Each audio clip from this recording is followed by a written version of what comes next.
Boa noite a todos. É com muita alegria que mais uma vez eu tenho a oportunidade de vir a essa casa para mais uma palestra programada pela USE. Para quem não sabe, a USE é a União das Sociedades Espíritas de Americana, Nova Odessa e Sumaré. E entre as diversas atividades que ela desempenha, uma delas é o intercâmbio de palestrantes entre os diversos centros espíritas, né? Como a irmã disse, eu frequento fraternidade ali perto do centro da cidade, né? E à medida do possível a gente faz esse intercâmbio de palestrantes entre os diversos centros espíritas. Bom, o tema da palestra de hoje é um tema muito importante, muito interessante, porque foi um tema abordado por Allan Kardec nas suas obras da codificação espírita, né? Quando eu comecei a pesquisa para fazer para preparar essa palestra, eu tinha optado por falar só sobre humildade, mas na medida que eu fui desenvolvendo, eu cheguei à conclusão que o comparativo entre humildade e orgulho seria muito mais útil, mais didático, mais interessante para ilustrar essa apresentação, né? Então, eu resolvi fazer esse comparativo entre humildade e orgulho. Vou usar o microfone então, porque eu acho que lá no fundo não está dando para ouvir. Bom, como eu disse, esse tema foi abordado por Kardec nas obras básicas, né? E especificamente no Evangelho segundo o Espiritismo, ele abordou isso no capítulo 7, que é intitulado Bem-aventurados os pobres de espírito. Então, quem tiver a oportunidade, depois da palestra, que quiser complementar, eu sugiro a leitura desse capítulo 7 do Evangelho segundo o Espiritismo, né? Bom, mas antes de iniciar a abordagem espírita da humildade versus orgulho, eu resolvi procurar no dicionário Aurélio o que o dicionário, que não tem nada a ver com o Espiritismo, nos diz, nos define humildade e orgulho, né? Então, se a gente procurar no dicionário Aurélio, humildade é definida como uma virtude que nos dá o sentimento de nossa fraqueza. Vejam, interessante, o dicionário diz que humildade é uma virtude, né? Mas correlaciona a virtude, a humildade com fraqueza, né? Nós vamos ver ao longo da minha explanação que, segundo Kardec, segundo o Espiritismo, nem sempre a gente pode correlacionar a humildade com fraqueza. Na verdade é o contrário. Outra definição do dicionário sobre humildade é que ela representa modéstia, pobreza, respeito, reverência e submissão, né? Então, esse é o que o dicionário Aurélio nos diz sobre a definição de humildade. E o que o dicionário nos diz sobre a definição de orgulho? Ele define como sendo o orgulho um sentimento de dignidade pessoal, brio e altivez, né? E é um conceito elevado ou exagerado de si próprio. Esse grifado no exagerado não está no dicionário, eu que grifei, né? Então, vejam que o próprio dicionário nos diz que o orgulho está correlacionado com exagero, né? E o amor próprio demasiado e soberba, também fui eu que grifei. O orgulho correlacionado com exagero e soberba, né? E aquilo ou aqueles de quem se tem orgulho, né? Então essas são as definições que o dicionário Aurélio nos dá sobre esses dois sentimentos, a humildade e o orgulho, né? Vamos agora entrar na visão espírita. Antes de entrar propriamente na visão espírita, eu encontrei na internet esse slide, eu achei bastante interessante e bastante didático para a gente diferenciar o orgulho da humildade, né? Então, o orgulho se preocupa com quem está certo. Quem? O orgulho está relacionado a quem? E a humildade se preocupa com o que está certo. A humildade está relacionada com o fato e não com a pessoa, né? A gente vai ver ao longo da explanação que o orgulho tem tudo a ver com essa definição, porque o orgulho se preocupa muito com procurar culpados, né? E o humilde é o contrário. Bom, iniciando a abordagem espírita, vamos ver o que Kardec nos diz sobre a humildade, né? ele define como a qualidade daqueles que não tentam se projetar sobre as outras pessoas, nem mostrar ser superior a elas. Ou seja, o humilde, ele evita sempre se colocar acima das demais pessoas, ele se nivela ao nível das demais pessoas, ao nível dos seus irmãos que estão na Terra, porque afinal estamos aqui no mundo de provas e expiações. E se estamos aqui nesse mundo é porque somos ainda espíritos que precisamos evoluir, né? É a virtude que dá o sentimento exato da nossa modéstia, cordialidade, respeito, simplicidade, honestidade e passividade. Ou seja, aqui, tanto no dicionário quanto com Kardec, a humildade é definida como uma virtude, né? E correlacionada a esses sentimentos positivos, né? Modéstia, cordialidade, respeito, simplicidade, etc. Né? E por humilde também se pode entender a personalidade que assume seus deveres, obrigações, erros e culpas sem resistência. Ou seja, o verdadeiro humilde, ele assume os seus erros. Porque, como eu disse, se estamos num mundo de provas e expiações, estamos sujeitos a erros. Senão não estaríamos mais reencarnando na Terra, né? A Terra, como nós sabemos, está passando por uma transição de mundo de provas e expiações para um mundo de regeneração. Quanto tempo vai durar essa transição? Nós não sabemos. O tempo é relativo para a espiritualidade. Pode levar 10 anos, como pode levar 1000 anos para uma vida terrestre, uma encarnação, seriam mais de 10 encarnações aí, se a pessoa viver 100 anos. Mas para a vida espiritual, 1000 anos é um segundo, né? Então a gente não sabe quanto tempo que essa transição vai demorar. Continuando a explanação de Kardec sobre humildade, né? É o estado de sintonia com nossa alma, com o nosso eu superior. Ou seja, o verdadeiro humilde está em sintonia com o seu espírito, com a sua alma, com o seu eu interior. Porque, estando na Terra encarnados, nós estamos sujeitos a influências do mundo, tanto de outros encarnados quanto de desencarnados, né? Então, com essas influências, nem sempre a gente está conectado com o nosso eu superior, com a nossa alma. A gente acaba se desconectando e se deixando influenciar pelas ideias negativas, né? Na alma estão nossas capacidades, potencialidades, sentimentos reais e riquezas. O nosso verdadeiro eu é a nossa alma. O corpo físico é uma vestimenta que vai ser trocado a cada encarnação, né? Mas a alma é o verdadeiro, a gente usa o termo alma para designar o espírito encarnado, né? E o humilde reconhece quem realmente é e assume-se por completo. O verdadeiro humilde reconhece as suas faltas e as suas falhas, né? E reconhece e procura se corrigir. O estado de humildade nos faz felizes, alegres de bem com a vida. O verdadeiro humilde é uma pessoa feliz, é uma pessoa que assume os seus erros, sabe pedir desculpas e, acima de tudo, sabe praticar o perdão. Ser humilde é perdoar. E ser humilde, além de perdoar, é ter a coragem de pedir perdão. Então, ao contrário do dicionário que correlaciona humildade com fraqueza, o Espiritismo nos ensina que a humildade é um ato de coragem. Ser verdadeiramente humilde é ser corajoso, é ter coragem de perdoar e ter coragem de pedir perdão. Porque muitas vezes é mais fácil a gente perdoar, mas é muito mais difícil a gente pedir perdão. Porque a gente, quando pede perdão, tem que estar preparado para receber um não, para não ser perdoado, né? Pode ser que a gente vá ser perdoado por um fato que tenhamos feito, mesmo sem querer, não nessa encarnação, talvez numa próxima ou no plano espiritual. Então requer coragem, né?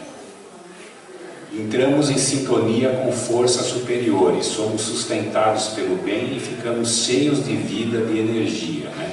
Então, a sintonia com essas forças superiores nos faz angariar coragem, angariar força espiritual, força moral para enfrentarmos os nossos desafios, né?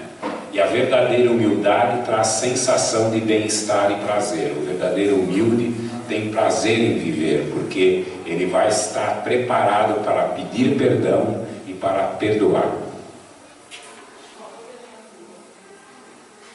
E aqui, eu grifei essa frase porque ela é muito importante. É preciso coragem para ser humilde. Aqui é a principal diferença entre a definição de Kardec com o que o dicionário nos diz, né? Humildade não é sinal de fraqueza. Humildade é sinal de coragem. Como pedir perdão, como perdoar também é sinal de coragem. Gandhi disse isso sobre perdão, que perdoar é ser corajoso.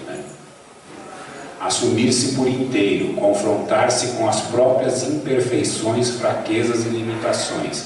Estamos nesse mundo imperfeito, nesse mundo de provas. Então temos que assumir os nossos erros e temos que procurar corrigir esses erros através da prática do bem, através do estudo aprimorado do que a doutrina nos ensina e, acima de tudo, praticando o perdão e perdoando. O humilde as analisa como médico e recomenda os remédios e tratamentos, né? Enquanto o orgulhoso trata essas coisas como um juiz que absolve ou condena um réu. Então, isso daqui nos remete àquele slide dos passarinhos, né? Que o orgulho está preocupado com quem? O orgulhoso quer saber quem é o culpado, desde que não seja ele. Eu não errei, quem errou foi fulano, foi Beltrano. Então, o orgulhoso se preocupa com quem? E o humilde se preocupa com o quê? Então, o humilde é como um médico, né? Ele recomenda o remédio e o tratamento, né? O orgulhoso já trata-se como um juiz, age como um juiz, né? Absolvendo ou principalmente condenando. E o que é o estado de humildade? O que Jesus nos disse a respeito do estado de humildade, né? Ele disse o seguinte: que entramos no reino dos céus, que está dentro de nós. Isso está no Evangelho de João 17 e 21, né? E como é que nós entramos no reino dos céus? Só quando nós desencarnarmos, nós vamos para o céu? Não. Nós podemos criar o reino do céu nas nossas próprias vidas e na vida das pessoas ao nosso redor, praticando o perdão e sendo humildes, né? E se nós não isso nos faz sermos aquilo que realmente somos, espíritos em constante progresso, com qualidade e imperfeições. Ou seja, praticando a humildade, nós vamos, sem dúvida nenhuma, acelerar o nosso desenvolvimento espiritual e moral aqui na Terra.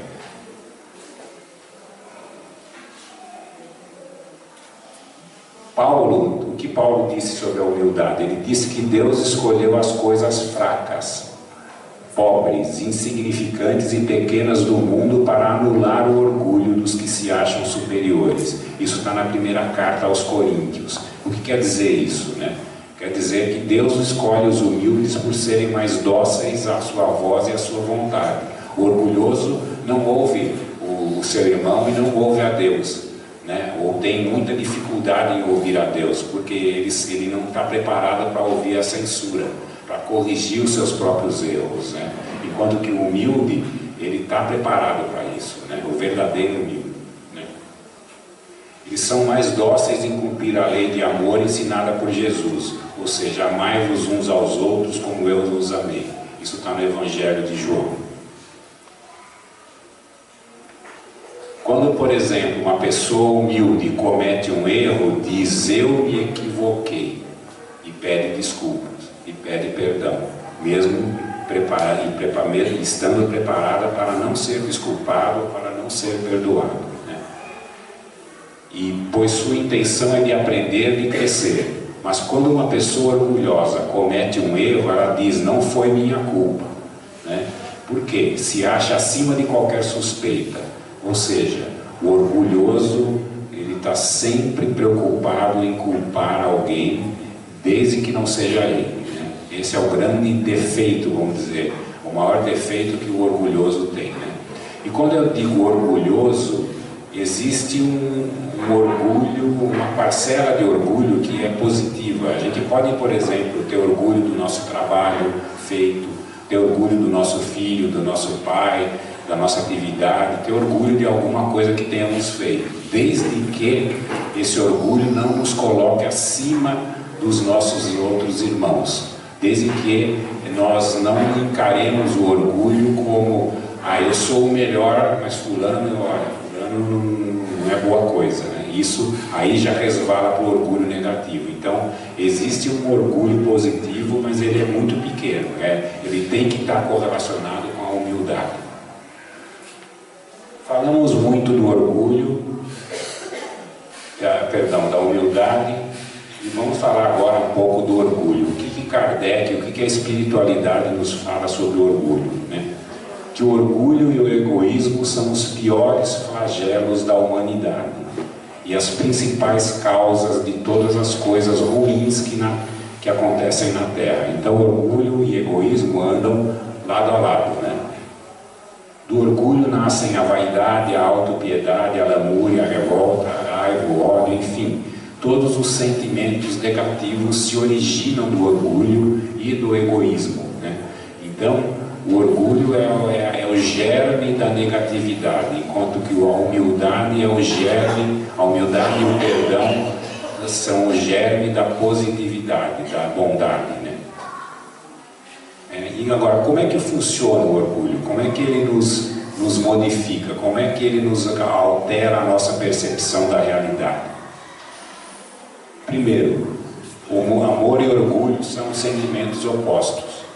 Quem é orgulhoso pensa que ama, mas na verdade não ama, né? Porque se ele amasse verdadeiramente, ele perdoaria ou pediria perdão. E amar significa muitas vezes perdoar ou pedir perdão, né? Então, amor e orgulho são sentimentos opostos. Essa placa de trânsito aí exemplifica perfeitamente essa definição. E o que Jesus nos disse sobre o orgulho? Conhecereis a verdade e a verdade vos libertará. Isso está no Evangelho de João e está correlacionado ao orgulho, né? Por quê? Porque a verdade nos liberta da ilusão provocada por nossas imperfeições morais, cujo orgulho é a principal. Orgulho é ilusão. Orgulho é falta de visão da nossa verdadeira vida, da nossa realidade, do verdadeiro eu interior, da nossa verdadeira alma, né? Por quê? Porque ele cria ilusões e nos faz ver o mundo de forma equivocada. O orgulho nos põe uma máscara sobre os nossos olhos, não permitindo que a gente enxergue o mundo e que a gente se enxergue como verdadeiramente nós somos. O orgulhoso costuma dizer, o que os outros vão pensar.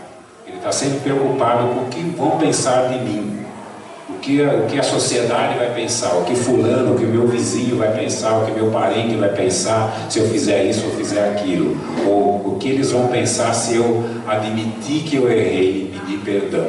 Ele tem medo. O orgulhoso, acima de tudo, tem temor de não ser perdoado, de se mostrar fraco perante a sociedade, perante os demais irmãos, né? Ele diz também, o que vão falar de mim se eu disser ou fizer isso ou aquilo, né? Ele está preocupado com ele mesmo, ele está voltado para o seu próprio interior, né? Mas não o interior da alma. Ele está preocupado com o seu eu falso, com a sua visão errada de humanidade. E então essa é a voz do orgulho de querer ser aceito. O orgulhoso quer sempre ser aceito. Ele quer sempre estar correto. E isso não é possível num mundo de provas e expiações como é a Terra. O orgulho também cria ilusões sobre nós mesmos. Ele cria ilusões sobre os nossos irmãos e principalmente sobre como nós somos, né? O orgulho quer nos fazer acreditar que somos os melhores, os capazes. É aquilo que eu disse agora há pouco. Não há mal em a gente ter orgulho de uma determinada coisa que a gente tenha feito, ou do nosso irmão, do nosso parente, do nosso filho. Meu filho é um ótimo aluno, eu tenho muito orgulho dele. Isso é positivo. Agora, eu não posso pensar, meu filho é o melhor aluno, mas o filho do meu vizinho, pelo amor de Deus, você já está julgando e já está se colocando acima do teu irmão. Então aí já é o orgulho na sua face negativa, né? E quando erramos alguma coisa, muitas vezes nos depreciamos. O orgulhoso tem esse temor de se depreciar, né? E a voz do orgulho nos diz que temos que ser perfeito, o perfeito e o melhor. E nesse mundo, na Terra, isso não existe. A perfeição a perfeição é algo que está muito além da espiritualidade. Precisaremos muitas encarnações, não só na Terra, porque nós vamos evoluir e vamos encarnar em outros mundos mais adiantados do que a Terra. Mas a perfeição só será possível quando nós não precisarmos mais encarnar, nos encarnarmos nos mundos criados por Deus para essa tarefa, para essa finalidade, mas sim quando estivermos atingido o pleno desenvolvimento espiritual. E o orgulhoso sofre, né? Esse quadro é bem típico, né? Você vê, o orgulhoso não abre mão daquilo que ele considera como o que é correto, o que é mais correto, né? Veja bem a figura. O sujeito não larga o orgulho, se ele largar, ele vai poder pegar a mão do seu irmão lá que está estendida para auxiliá-lo, mas mesmo assim ele não abre mão do orgulho. Então o orgulho prejudica, enquanto a humildade nos ajuda. Agora, o orgulho e a humildade são estados psíquicos, estados da nossa alma, do nosso ser psíquico, né? A maneira como vemos e encaramos a vida determina em qual estado estamos, né? Ou orgulho ou humildade. No estado de orgulho, a ilusão domina, vivemos de aparências, mentiras, queremos ser os melhores e os perfeitos em tudo. Então o orgulho cria essa ilusão a respeito de nós e dos nossos irmãos. Enquanto que o orgulhoso vive ansioso, tenso, triste, angustiado, revoltado, ele cobra-se e desculpa-se e justifica-se o tempo todo. Não crê em si mesmo e se auto-abandona, né? Ou seja, os sentimentos negativos advindos do orgulho acabam prejudicando tremendamente o orgulhoso. O orgulho destrói e a humildade constrói, né? O castelo de areia é um bom exemplo disso, né? Ele não é, muitas vezes não é fácil de ser construído, mas a menor onda que vier vai destruí-lo, né? Ou seja, a humildade é um sentimento construtor, enquanto o orgulho é um sentimento destruidor. Agora, nós temos que ter muito cuidado com a verdadeira e a falsa humildade. Existe, e vamos ver qual é a diferença entre esses dois sentimentos, né? A falsa humildade consiste em menosprezar-se, rebaixar-se como coitadinho. Ou seja, aquela pessoa que se acha um coitadinho, tudo acontece comigo, com o meu vizinho, com o meu parente, nunca acontece nada de mal, mas comigo acontece de tudo. Esse sentimento, entre aspas, coitadinho, é a falsa humildade. A pessoa não está sendo verdadeiramente humilde, porque ela não está aceitando-se como ela é, ou seja, como uma pessoa que está sujeita a falhas e a erros nesse mundo de provas e expiações. É recusar fazer alguma coisa por se achar incapaz e por não se achar digno de nada, né? A verdadeira humildade é mais lúcida, isso é, sabe de suas imperfeições, mas confia na divina misericórdia em seu favor. E existe uma passagem do Evangelho em que Jesus nos dá o exemplo que deixa bem claro o que significa a diferença entre a falsa e a verdadeira humildade. Foi quando Jesus chamou duas pessoas para cumprirem uma determinada tarefa, né? Ele chamou dois potenciais discípulos, né? E ele disse o seguinte, ele confiou a essas pessoas tarefas de acordo com as suas possibilidades, porque Jesus não coloca um peso sobre as nossas costas superior àquele peso que nós podemos carregar, né? Então o primeiro discípulo, vamos dizer assim, disse: Senhor, eu não sou digno de ser seu discípulo, sou pecador, sou lixo, não presto, e recusou o trabalho. Esse era o falso humilde. Por que ele era o falso humilde? Vendo o que disse o segundo, nós vamos entender. O segundo disse: Senhor, sei de minhas imperfeições e limitações, mas tu me chamaste e confia que eu posso realizar esse trabalho, portanto eu vou. Essa é a verdadeira humildade, ou seja, o verdadeiro humilde confia na divina providência, confia em Jesus, confia em Deus, confia na espiritualidade superior. Ou seja, ele pode ter receio de não conseguir fazer aquela determinada tarefa, mas ele não recusa, porque ele sabe que, tendo fé e confiança, ele vai receber o apoio para cumprir aquela tarefa. Então, essa passagem do Evangelho nos exemplifica perfeitamente a grande diferença entre a verdadeira e a falsa humildade. A verdadeira humildade é você dar o melhor de si sem se sentir melhor que os outros, né? É você ter consciência das suas qualidades, mas reconhecer que tem muitos defeitos também, né? Ou seja, reconhecer os seus defeitos é ter consciência de que você pode melhorar. Tendo consciência que pode melhorar, você vai evoluir, vai crescer, praticando a humildade e o perdão.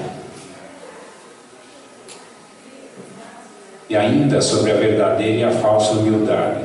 Como eu disse já, Jesus nunca nos dá tarefas que não possamos cumprir. Ele nunca coloca um peso sobre nossos ombros superior àquele que nós podemos carregar, podemos suportar, né? Quando o servidor está pronto, o trabalho aparece, né? Portanto, nada de ficar choramingando que eu não posso, eu não sei. Basta ter fé, basta pedir auxílio para Jesus e para a espiritualidade superior, que nós seremos atendidos, né? E se Jesus chamou é porque Ele conhece nossas potencialidades, né? Senão nós não estaríamos sendo chamados, né? Eu estou aqui fazendo uma palestra, mas eu levei muito tempo para poder chegar a ter a coragem de fazer uma palestra perante uma plateia como essa que nós temos aqui hoje, né? E até hoje eu tenho receio, e até hoje eu peço auxílio de Jesus para toda vez que eu tenho que fazer uma palestra. Essa daqui eu já fiz, né? Essa é a terceira vez que eu faço, né? Mas mesmo assim eu tenho receio. Eu sei que eu posso ser influenciado por entidades negativas que não estão contentes com a tarefa que a gente desempenha. Eu sei que não sou o melhor palestrante, nem nunca serei, né? Mas eu peço sempre o auxílio da espiritualidade superior, e de Jesus principalmente, para me auxiliar numa tarefa como essa, que requer uma grande responsabilidade, né? E sou humilde e assumir que não sou o melhor palestrante, nem nunca serei, como eu acabei de dizer, né? Porque muitas vezes eu já fui convidado, mas o tema não me era muito caro, né? E eu pedia para a espiritualidade: olha, me inspire para ver se eu devo aceitar ou não. E muitas vezes eu aceitei, outras vezes eu não aceitei. E quando eu não aceitei, eu tenho certeza que a espiritualidade me disse que naquele momento da minha vida eu não estava preparado, né? Isso aconteceu, por exemplo, há 10 anos atrás, quando me chamaram a primeira vez para fazer uma palestra. Eu falei: não estou preparado ainda, preciso estudar muito a doutrina para me sentir preparado, né? Até o momento em que a gente sente que a espiritualidade nos deu a ferramenta, agora você aguenta esse peso, você pode começar. Essa figura é bastante interessante. Algumas pessoas são tão pobres que não têm nada além de dinheiro. Muitas vezes a gente vê isso nesse mundo.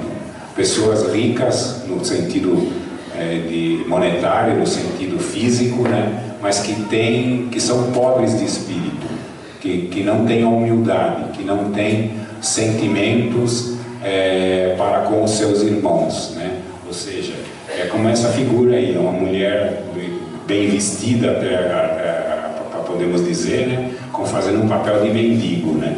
Mendigando não dinheiro, mendigando sentimentos nobres que ela só pode adquirir perante fazendo o seu autodesenvolvimento, né? Praticando a humildade, praticando o perdão, né? Ou perdoando, né? A gente não pode simplesmente pedir a Deus ou pedir a Jesus através da espiritualidade superior: derrame sobre mim a fé. Eu quero ter fé a partir de agora, a fé absoluta. A fé a gente desenvolve, a gente aprende a ter fé. A gente pode pedir, mas a gente nem sempre vai ser atendido, talvez nem nessa encarnação. Mas temos que ter confiança de que vamos atingir o nosso objetivo, que é o desenvolvimento do nosso espírito.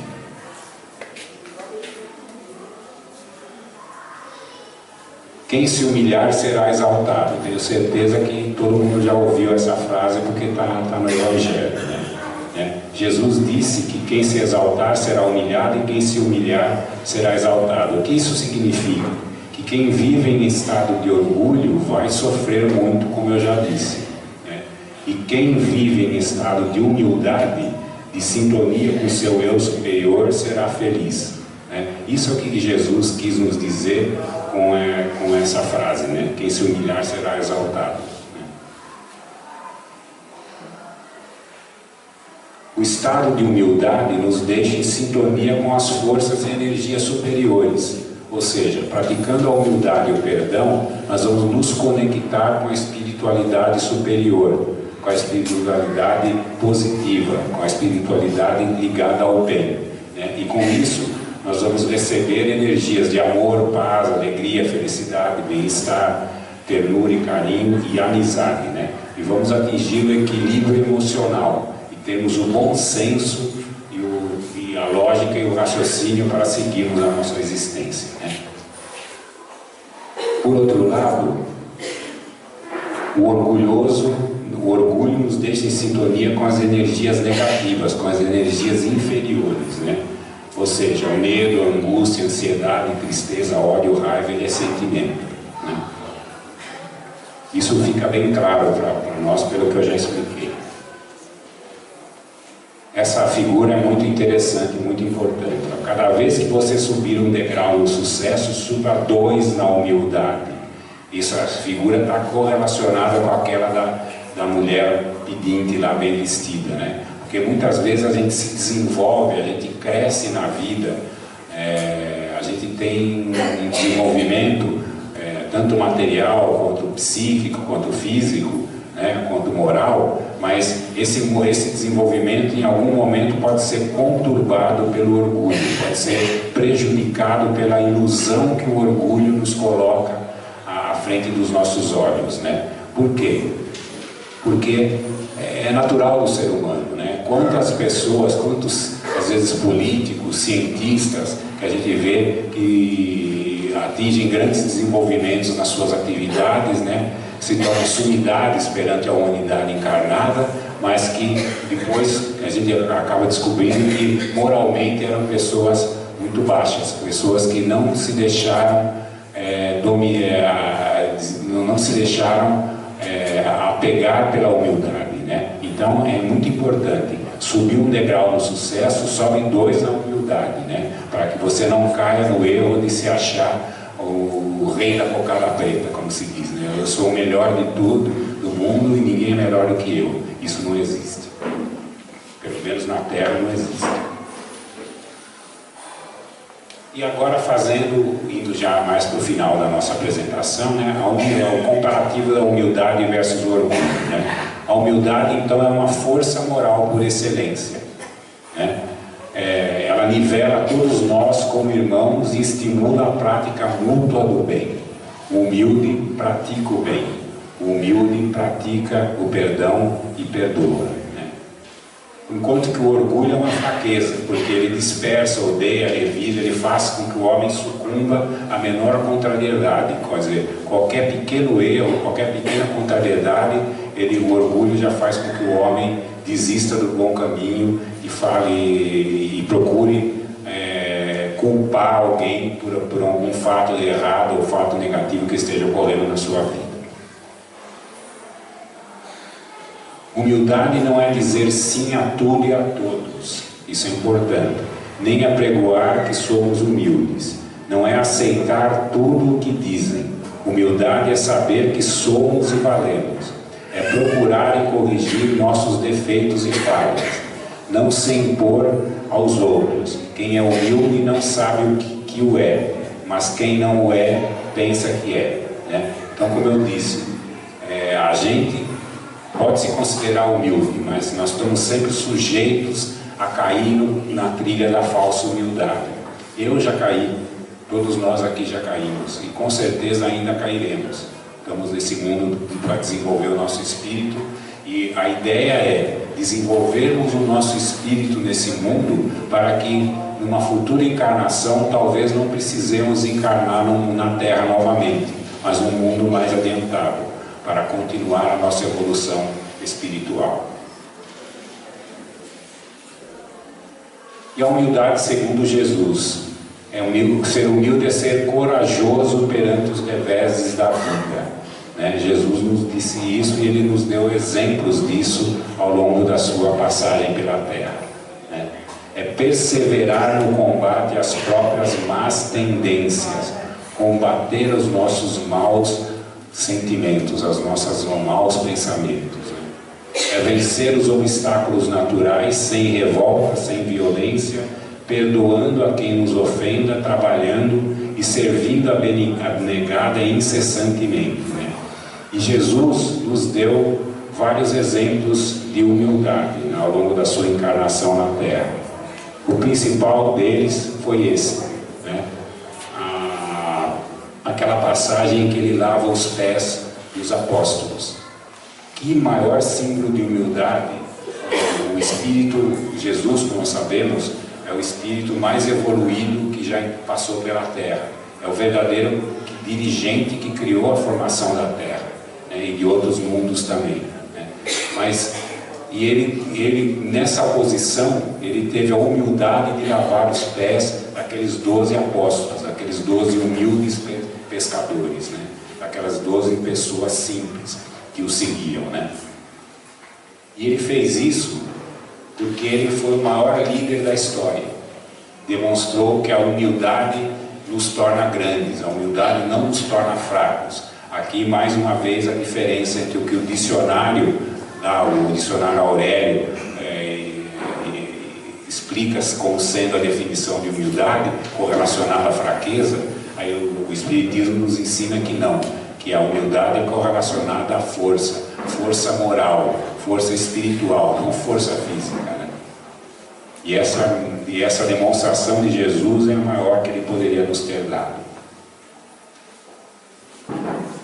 E finalizando a minha apresentação, eu selecionei algumas frases sobre humildade que estão na literatura espírita. A primeira delas é: com Deus uma teia de aranha torna-se fortaleza, sem Deus uma fortaleza torna-se uma teia de aranha. Isso é a verdade. Deus nos dá força, Deus é a força por trás de todos nós, de todos os nossos espíritos. Deus, através de Jesus e da espiritualidade superior, nos dá força para enfrentarmos os nossos desafios. O macio é mais forte do que o duro, a água é mais forte do que a rocha, o amor é mais forte do que a violência. Essa é uma frase do filósofo Hermann Hesse. Uma outra frase: sê humilde se queres adquirir sabedoria, sê mais humilde ainda quando a tiveres adquirido. É aquilo que eu falei da escadaria, ou seja, subir um degrau na escala da sabedoria, sobe 2 na escala da humildade, senão você vai em algum momento correr um grande risco de se degenerar, de voltar para trás, ou no mínimo estacionar o seu desenvolvimento. Essa é uma frase de Helena Blavatsky, que foi uma grande parapsicóloga. A humildade consiste em caminhar na verdade, uma frase de Santa Teresa d'Ávila, né? Ou seja, humildade e verdade estão correlacionadas. E algumas frases de Santo Agostinho, que tanto auxiliou Kardec na codificação espírita, né? Quem já leu as obras básicas sabe que existem N passagens de Santo Agostinho, tanto no Livro dos Espíritos, no Livro dos Médiuns, no Evangelho segundo o Espiritismo, né? Santo Agostinho foi um dos espíritos que mais colaborou com Kardec, através dos médiuns, na codificação espírita. E o que ele disse sobre a humildade? Que Deus coroa não os teus méritos, mas os seus dons. Dons e não méritos, ou seja, não ficar batendo ombro sobre eu sou o melhor, eu sou o rei da cocada preta, como eu disse, né? Mas está correlacionado com os dons, está contente com aqueles dons que Deus lhe concedeu. Seremos maiores se formos mais humildes, seremos mais fortes se formos mais humildes, né? A primeira via é a humildade, a segunda via é a humildade, a terceira via é a humildade. E quantas vezes me perguntares, tantas eu responderei a mesma coisa. Isso foi a resposta que Santo Agostinho deu quando ele foi questionado sobre qual é o caminho para se alcançar a verdade, para se alcançar a espiritualidade superior, para seu desenvolvimento no caminho do bem. É ser humilde, humilde e humilde, né? Sempre praticar a humildade, porque se você é verdadeiramente humilde, você vai ser bom e você vai praticar o perdão e vai perdoar. O orgulho é a fonte de todas as fraquezas, porque é a fonte de todos os vícios. Essa é a outra frase importante de Santo Agostinho, né? Ou seja, o orgulho gera o egoísmo e gera todos os demais vícios, enquanto a humildade gera o amor, gera a bondade e gera todos os sentimentos positivos que nos ajudam no nosso desenvolvimento. E finalmente, com a frase de Emmanuel: a humildade não está na pobreza, não está na indigência, na penúria, na necessidade, na nudez e nem na fome. A humildade está na pessoa que tem o direito de reclamar, julgar, reprovar e tomar qualquer atitude compreensível no brio pessoal, apenas abençoa, né? É uma frase muito profunda de Emmanuel que eu selecionei para encerrar a minha apresentação. Então eu espero que eu tenha podido dar a vocês um pouco mais do entendimento desses dois sentimentos opostos, a humildade e o orgulho, qual é a visão espírita desses sentimentos. E mais uma vez eu recomendo, se puder ler o capítulo 7 do Evangelho segundo o Espiritismo, vocês vão complementar o que eu disse aqui, né? Então, mais uma vez eu agradeço a oportunidade, boa noite, e que fiquemos todos com Deus e com a espiritualidade superior. Obrigado.